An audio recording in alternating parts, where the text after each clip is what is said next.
ونستعينه ونستغفره ونؤمن به ونتوكل عليه ونعوذ بالله من شرور أنفسنا ومن سيئات أعمالنا من يهده الله فلا مضل له ومن يضلله فلا هادي له ونشهد أن لا إله إلا الله ونشهد أن محمدًا عبده ورسوله أما بعد فأعوذ بالله من الشيطان الرجيم بسم الله الرحمن الرحيم وإذ قالت الملائكة يا مريم إن الله اصطفاكِ وطهركِ واصطفاكِ على نساء العالمين ويا مريم اقنتي لربك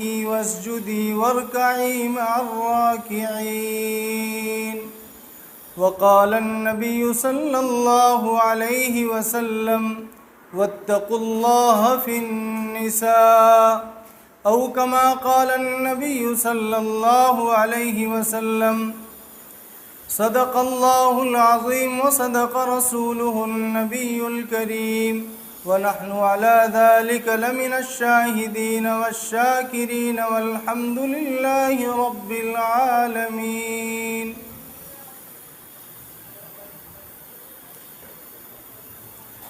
اسلامی ماؤں اور بہنوں، اللہ تبارک و تعالی نے دنیا کا نظام چلانے کے لیے مرد و عورت کو وجود بخشا،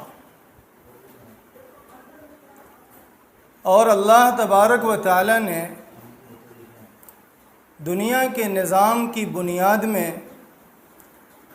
دونوں کی اہمیت اور دونوں کا مقام برابر اور یکساں رکھا ہے۔ اللہ کے نبی صلی اللہ علیہ وسلم کی بعثت سے پہلے زمانہ جاہلیت میں عورتوں کے وجود کو عار اور شرم محسوس کیا جاتا تھا۔ لوگوں کی شرمندگی کے لیے یہ کافی ہوتا تھا کہ اس کے یہاں بیٹی پیدا ہو جائے۔ اللہ کے نبی صلی اللہ علیہ وسلم کی جب بعثت ہوئی تو اللہ کے نبی صلی اللہ علیہ وسلم نے اپنے فرمان کے ذریعے اور اپنے عمل کے ذریعے عورتوں کو ایک مقام، مرتبہ اور عظمت عطا فرمایا۔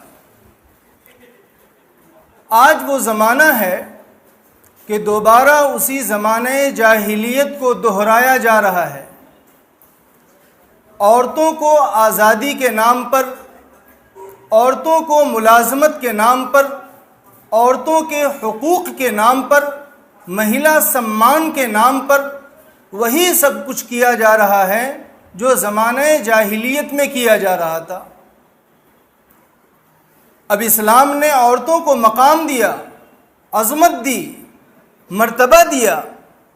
عورتوں کو دھوکے میں ڈالا جا رہا ہے، خاص طور پر مسلمان عورتوں کو۔ یہ بار بار ٹی وی ڈیبیٹ میں اور عام مذاکرات میں یہ بات اٹھائی جا رہی ہے کہ گویا اسلام میں عورتوں کا کوئی مقام و مرتبہ نہیں ہے، اسلام مہیلا کے سمان کا قائل نہیں ہے، اسلام میں عورتوں کے حقوق نہیں ہیں۔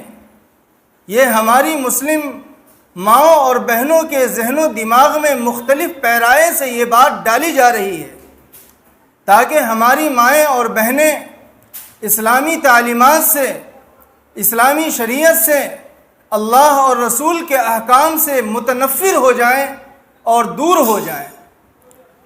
لیکن میں اپنی اسلامی ماؤں بہنوں کو یہ کہنا چاہتا ہوں کہ اللہ تبارک و تعالیٰ نے اس شریعت میں عورتوں کا جو مقام رکھا ہے، خاتون کا جو مقام رکھا ہے، وہ دنیا کا کوئی دھرم، دنیا کا کوئی مذہب اس میں یہ مقام و مرتبہ عورتوں کے لیے نہیں ہے۔ عورتوں کا مقام و مرتبہ اتنا زیادہ ہے اسلام میں کہ جب تک عورتوں کی اصلاح نہ ہو جائے ایک اچھا معاشرہ، ایک اچھی سوسائٹی تیار نہیں ہو سکتی ہے۔ اچھا معاشرہ پیدا کرنے کے لیے، اچھی سوسائٹی تیار کرنے کے لیے، دینی ماحول قائم کرنے کے لیے سب سے پہلے عورتوں کا صحیح معنی میں مسلمان ہونا، کلمہ توحید کے دامن کو پکڑنا اور اپنے آپ کو دیندار بنانا ضروری ہے۔ لیکن یہ باطل یہ سمجھتے ہیں کہ اگر عورتیں دیندار رہیں گی، اللہ اور رسول سے اپنا تعلق مضبوط رکھیں گی، تو مسلمانوں کو دین سے دور کرنا، مردوں کو، بچوں کو، یہ بڑا مشکل ہو جائے گا۔ اس لیے آج پوری کی پوری باطل طاقت اپنی طاقت کو اس بات میں خرچ کر رہی ہے کہ مسلمان عورتوں کو اسلام سے دور کر دیا جائے۔ ان کی پوری طاقت کا حاصل یہ ہے، پوری محنت کا حاصل یہ ہے کہ اگر مسلمان عورتیں، مسلمان مائیں اور بہنیں اسلام سے دور ہو جائیں گی تو ان کی گود میں پلنے والا بچہ آٹومیٹک اسلام سے دور ہو جائے گا۔ اس کی محبت میں گرویدہ شوہر خود بخود اسلام سے دور ہو جائے گا۔ اس لیے انہوں نے مردوں سے زیادہ، بچوں سے زیادہ اپنی محنت کا مرکز عورتوں کو بنایا، اور عورتوں کو بنا کر کے اپنی پوری محنت اور پوری تکنیک کو انہوں نے عورتوں کے گمراہ کرنے کے لیے، عورتوں کے دل میں اسلام، مسلمان، اللہ، رسول کی نفرت پیدا کرنے کے لیے طرح طرح کے اعتراض اور اشکالات کرتے ہیں۔ لیکن میری ماؤں اور بہنوں کو یہ سمجھنا ہے کہ ہزاروں قسم کی وہ محنت کر لیں، ہزاروں قسم کے اعتراضات کر لیں، دنیا اور آخرت کی کامیابی اسلام کو مضبوطی سے تھامنے میں ہے۔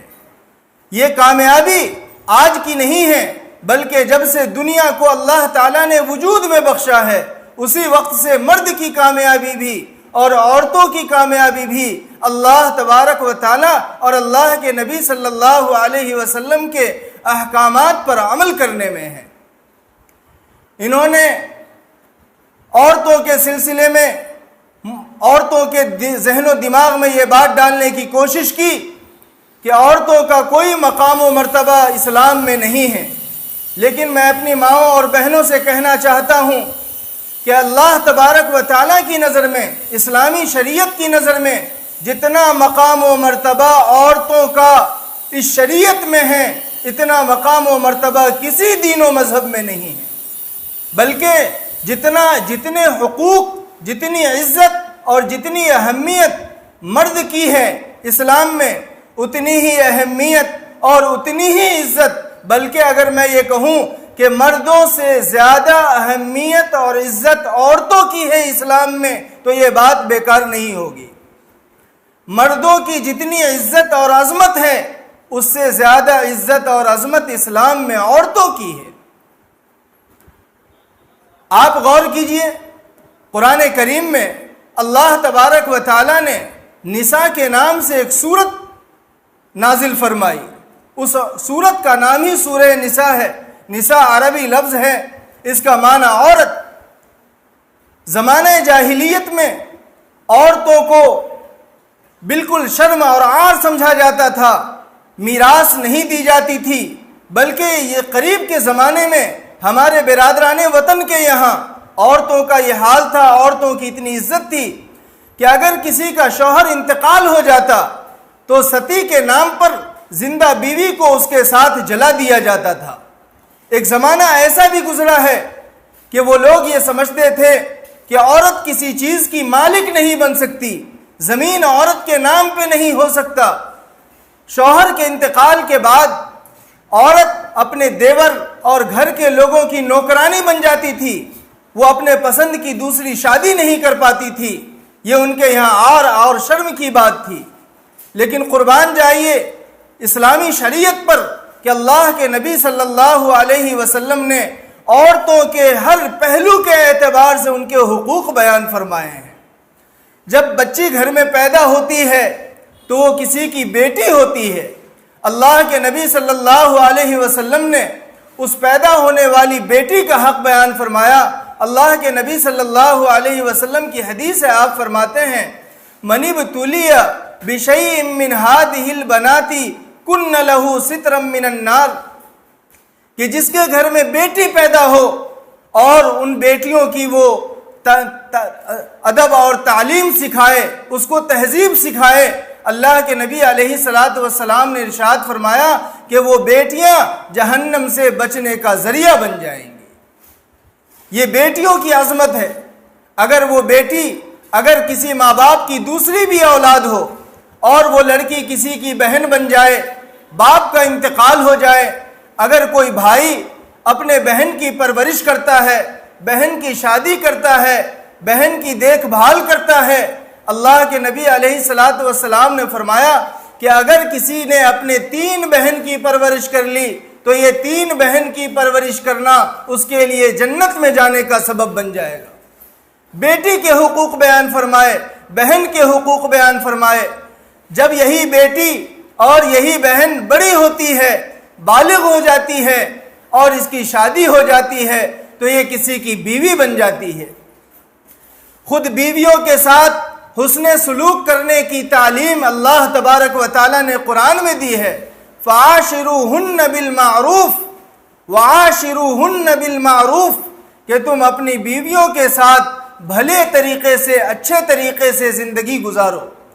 کسی کی سفارش کوئی عام آدمی کرتا ہے، کوئی دنیا کا پوسٹ اور منصب والا کرتا ہے، لیکن یہاں پر عورتوں کے ساتھ حسن سلوک کی تعلیم اور تاکید خود اللہ تبارک و تعالیٰ کر رہا ہے۔ آگے قرآن میں فرمایا فَإِن كَرِهْتُمُوهُنَّ فَعَسَىٰ أَن تَكْرَهُوا شَيْئًا وَيَجْعَلَ اللَّهُ فِيهِ خَيْرًا كَثِيرًا، کہ اگر کبھی کوئی بیوی کی حرکت تمہیں ناپسند آئے، کوئی بیوی تم کو پسند نہ ہو، تو عورت کو، مرد کو سمجھایا گیا کہ اس ایک عمل کی وجہ سے، اس ایک حرکت کی وجہ سے تم اپنی بیوی سے نفرت نہ کرو، بلکہ ہو سکتا ہے کہ اللہ تبارک و تعالیٰ نے اس کے اندر بہت ساری خوبیاں رکھی ہوں اور ان خوبیوں کا تمہیں احساس نہ ہو۔ یہ اللہ تبارک و تعالیٰ کی طرف سے شوہروں کو سمجھایا گیا ہے کہ بیوی کے ساتھ زندگی کیسے گزارنی ہے۔ یہی بیوی جب ماں بن جاتی ہے تو ہماری شریعت کہتی ہے، اللہ کے نبی علیہ السلام نے فرمایا فَإِنَّ تَحْتَ رِجْلِهَا الْجَنَّةِ، کہ اس کے پاؤں کے نیچے جنت ہے۔ آپ غور کیجئے، حدیث پاک میں اللہ کے نبی صلی اللہ علیہ وسلم نے ماں کے بھی حقوق بیان فرمائے اور باپ کا بھی مرتبہ بیان فرمایا۔ ایک صحابی نے اللہ کے نبی علیہ السلام نے سے پوچھا کہ میں کس کی اطاعت کروں، کس کی خدمت کروں؟ اللہ کے نبی علیہ السلام نے 3 مرتبہ ماں کا نام لیا اور 4تھی مرتبہ باپ کا نام لیا۔ اس سے پتہ چلا کہ ماں کی فضیلت یہ ہے کہ ماں کے پاؤں کے نیچے جنت ہے اور باپ کو جنت کا دروازہ کہا گیا ہے۔ ماں کا مقام باپ کے مقام کے مقابلے میں زیادہ ہے۔ صحابی جب پوچھتے ہیں کہ میں کن کی اطاعت زیادہ کروں، کن کی خدمت زیادہ کروں، کن کی عظمت زیادہ کروں، تو اللہ کے نبی صلی اللہ علیہ وسلم نے 3 مرتبہ ماں کا ذکر کیا اور 4تھی مرتبہ باپ کا ذکر کیا۔ اس سے پتہ چلا کہ ماں کا مقام و مرتبہ باپ کے مقابلے میں زیادہ ہے۔ یہی ماں، یہی عورت اگر کوئی نہ ہو، نہ بیٹی ہو، نہ بہن ہو، نہ بیوی ہو، نہ ماں ہو، بلکہ کوئی اجنبی عورت ہے جو ہمارے کوئی رشتے میں نہیں لگتی ہے، ہماری شریعت نے، اللہ تبارک و تعالیٰ نے اس کے حقوق بھی بیان فرمایا قُلْ لِلْمُؤْمِنِينَ يَغُضُّوا مِنْ أَبْصَارِهِمْ، کہ مومنوں سے کہہ دیجئے اگر کوئی اجنبی عورت سامنے آ جائے تو مومنوں کا کام یہ ہے کہ اپنی نظر کو جھکا لیں۔ ایک اجنبی عورت جو ہمارے رشتے میں کوئی نہیں لگتی ہے، شریعت نے اس کے بھی احکام اور اس کے بھی حقوق بیان فرمائے ہیں، بلکہ اتنا حق بیان فرمایا کہ اپنے وقت کے خلیفہ حضرت عمر فاروق رضی اللہ تعالی عنہ ایک مرتبہ مسجد نبوی میں بیان کر رہے تھے اور بیان کے دوران انہوں نے یہ فرمایا کہ زیادہ مہر متعین نہیں کرنا چاہیے، نکاح میں زیادہ مہر متعین نہیں کرنا چاہیے۔ ایک عورت سامنے سے کھڑی ہوتی ہے اور خطبے کے دوران حضرت عمر فاروق رضی اللہ تعالی عنہ کو ٹوکتی ہے کہ قرآن نے قنطار کا لفظ استعمال کیا ہے، اور قنطار کا معنی زیادہ کے ہوتے ہیں، جس کا مطلب یہ ہے کہ اب مرد اپنی حیثیت کے مطابق جتنا زیادہ مہر متعین کرنا چاہے نکاح میں کر سکتا ہے، اپنی بیوی کو دے سکتا ہے۔ آپ کون ہوتے ہیں یہ کہنے والے کہ کوئی آدمی زیادہ مہر متعین نہ کرے؟ میرے بھائیوں اور اسلامی ماؤں بہنوں، آپ غور کیجئے کہ حضرت عمر فاروق رضی اللہ تعالی عنہ وقت کے خلیفہ ہیں، لیکن اسلامی خلیفہ ہونے کے باوجود، مسلمانوں کے امیر اور امیر المؤمنین ہونے کے باوجود انہوں نے عورتوں پر اظہار ناراضگی نہیں کی، بلکہ جس عورت نے حضرت عمر فاروق کو ٹوکا تھا، حضرت عمر فاروق رضی اللہ تعالی عنہ نے اس عورت کی رائے کا احترام کیا۔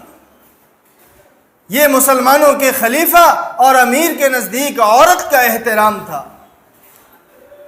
اس کے آگے خود اللہ کے نبی صلی اللہ علیہ وسلم کی نظر میں عورتوں کا احترام دیکھیے۔ آپ نے عورت سے، اپنی بیوی سے مشورہ کیا ہے۔ صلح حدیبیہ کے موقع پر جب مکہ والوں نے عمرہ کرنے سے روک دیا تھا، وہیں حدیبیہ کے مقام پر احرام کھول دینا ہے، لیکن اللہ کے نبی صلی اللہ علیہ وسلم پس و پیش میں تھے کہ صحابہ کو کیسے بتایا جائے، صحابہ کو کیسے کہا جائے کہ تم بھی احرام کھول دو۔ اللہ کے نبی صلی اللہ علیہ وسلم کی پریشانی اور حیرت کو آپ کی بیوی حضرت صفیہ رضی اللہ تعالی عنہ دیکھ لیتی ہیں۔ اللہ کے نبی علیہ السلام سے حضرت صفیہ پوچھتی ہیں کہ اللہ کے نبی آپ کیوں پریشان ہیں؟ میں آپ کے چہرے پر پریشانی کے آثار دیکھ رہی ہوں۔ اللہ کے نبی علیہ السلام نے اپنی بیوی سے کہا کہ میں اس لیے پریشان ہوں کہ مجھے تو احرام کھولنا ہے، لیکن یہ بات میں صحابہ سے کیسے کہوں؟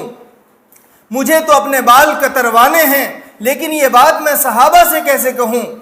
حضرت صفیہ رضی اللہ تعالی عنہا نے اللہ کے نبی صلی اللہ علیہ وسلم کو مشورہ دیا کہ اللہ کے نبی آپ صحابہ سے نہ کہیں، آپ خود وہ عمل کر لیں، آپ کو دیکھ کر کے خود صحابہ آپ کی طرح عمل کر لیں گے۔ آپ اپنا احرام کھول دیجئے، آپ احرام کھولیں گے، آپ کو دیکھ کر صحابہ بھی احرام کھول دیں گے۔ آپ اپنے بال کتروا لیجئے، منڈوا لیجئے، آپ کو دیکھ کر صحابہ بھی منڈوا لیں گے۔ اللہ کے نبی صلی اللہ علیہ وسلم کی نظر میں بیوی کا اور عورت کا کتنا احترام ہے کہ نبی ہونے کے باوجود اپنی بیوی سے مشورہ کر رہے ہیں اور بیوی کے مشورے پر عمل ہو رہا ہے۔ لہٰذا یہ لوگ جو دھوکہ دے رہے ہیں کہ اسلام میں عورتوں کا کوئی مقام نہیں ہے، کوئی مرتبہ نہیں ہے، ہماری ماؤں اور بہنوں کو ان چیزوں پر غور کرنا چاہیے۔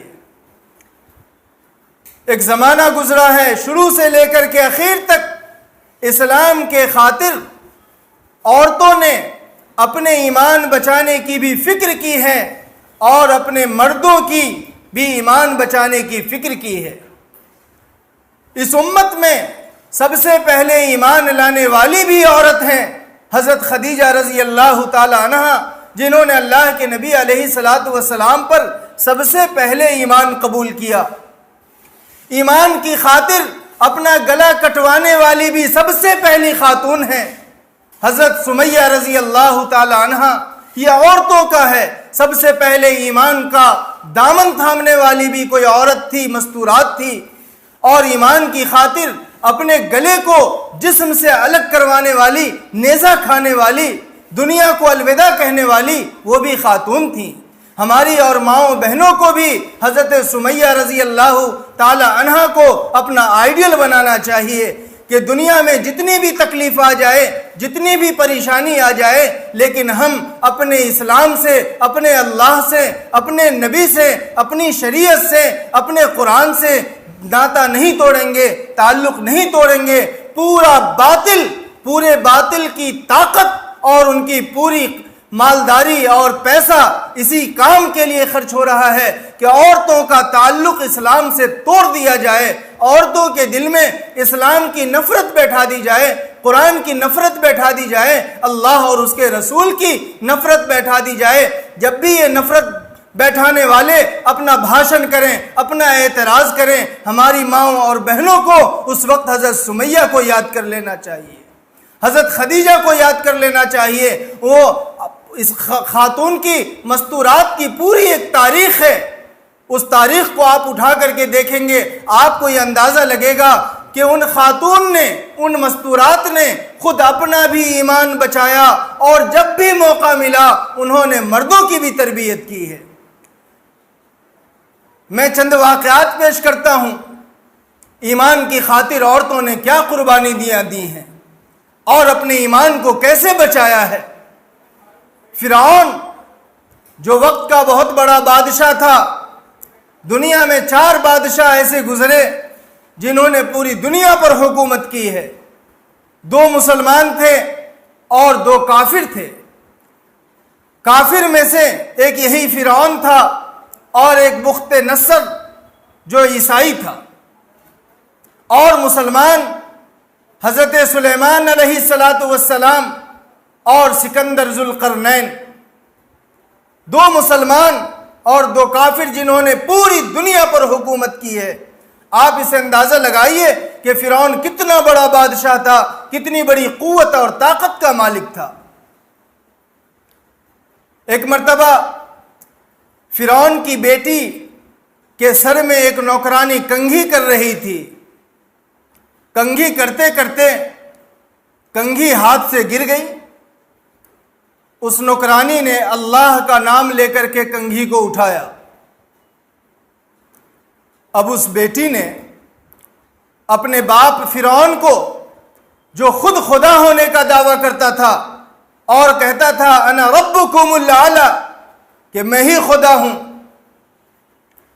بیٹی نے باپ کو کمپلین کر دیا کہ ابا جان، آپ کے محل میں ایسی نوکرانی ہے جو آپ کو خدا نہیں مانتی ہے، موسیٰ کے خدا کو خدا مانتی ہے۔ آج میں نے یہ دیکھا کہ گری ہوئی کنگھی کو اس نے موسیٰ کے خدا کا نام لے کر کے اٹھایا ہے۔ فرعون کو بڑا جلال آیا، بڑا غصہ آیا، اور فرعون نے اس نوکرانی کو بلایا اور کہا کہ میں نے تمہارے بارے میں سنا ہے کہ تم مجھے خدا نہیں مانتی ہو بلکہ موسیٰ کے خدا پر ایمان لا چکی ہو۔ اس نوکرانی نے کہا کہ آپ کو جو بات معلوم ہوئی ہے وہ صحیح ہے، میں موسیٰ کے خدا کو خدا مانتی ہوں، میں آپ کو خدا نہیں مانتی۔